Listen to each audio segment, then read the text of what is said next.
Hi, I'm Dr. Drew, and welcome to my YouTube channel. This is a channel not on medicine, but on all the other aspects needed to live our medicine lives. Today, we're going to be talking about risk tolerance. What is risk tolerance? Risk tolerance is an individual's willingness and ability to tolerate the potential for losses in pursuit of higher returns on investments. It is an important concept for physicians to understand because it can impact their investment decisions and financial goals. So, to give an example in the healthcare world, is when we're working in the emergency department, how many tests do we have to order in order to know that the risk that we're missing a diagnosis is reduced to a reasonable level? Because it's impossible to get 100% accurate diagnosis, within reason, clinically speaking. That is what risk tolerance is our desire to know how much risk we're willing to take in order to achieve a certain result or return.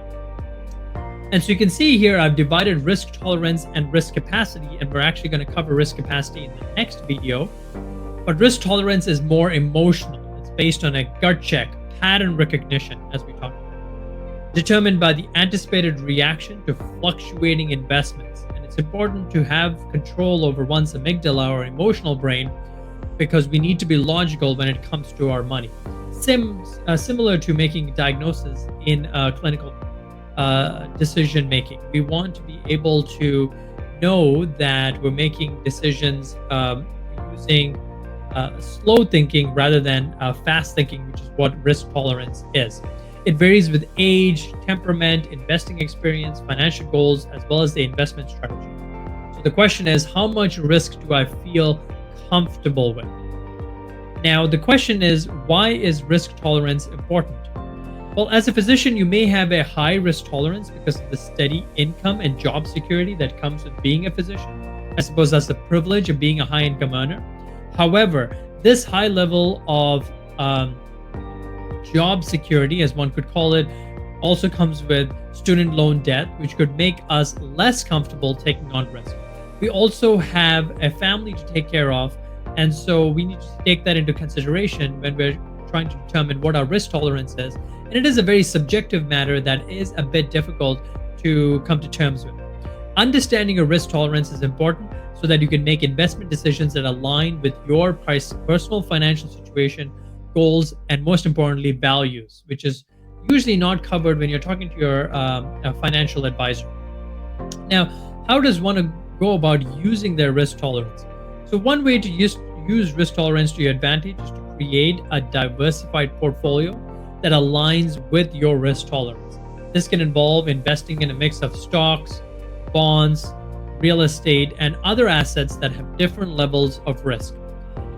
Now, the term is always used, risk-free return. There's only certain, I would say, investments or savings, such as your savings account, or the bonds as guaranteed by the Queen or the government, which have a risk-free return. Having said that, that risk-free return is significantly lower than inflation, which means that either you would have to take more risk to get a higher return to grow your wealth faster, or use a large volume of money as a high-income earner to then receive a return at the risk-free return. And essentially what you're doing is you're using your income produce the higher inflationary or to compensate for the higher inflationary time. So it is a reasonable strategy, but it is a bit difficult if you're not a high income earner. By diversifying your assets, you help to mitigate risk and increase the chances of achieving your financial goals. Another way you can use risk tolerance to your advantage is to work with a financial advisor. A financial advisor can help you understand your risk tolerance and create a personalized investment plan that aligns with your risk tolerance and long-term goals.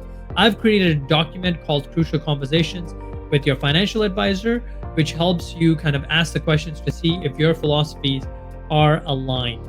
And in this way, they can help you understand the potential risks and rewards of different investments so you can make more informed decisions. So risk tolerance is not about avoiding your financial advisor, but how to use these experts in order to achieve your financial goals.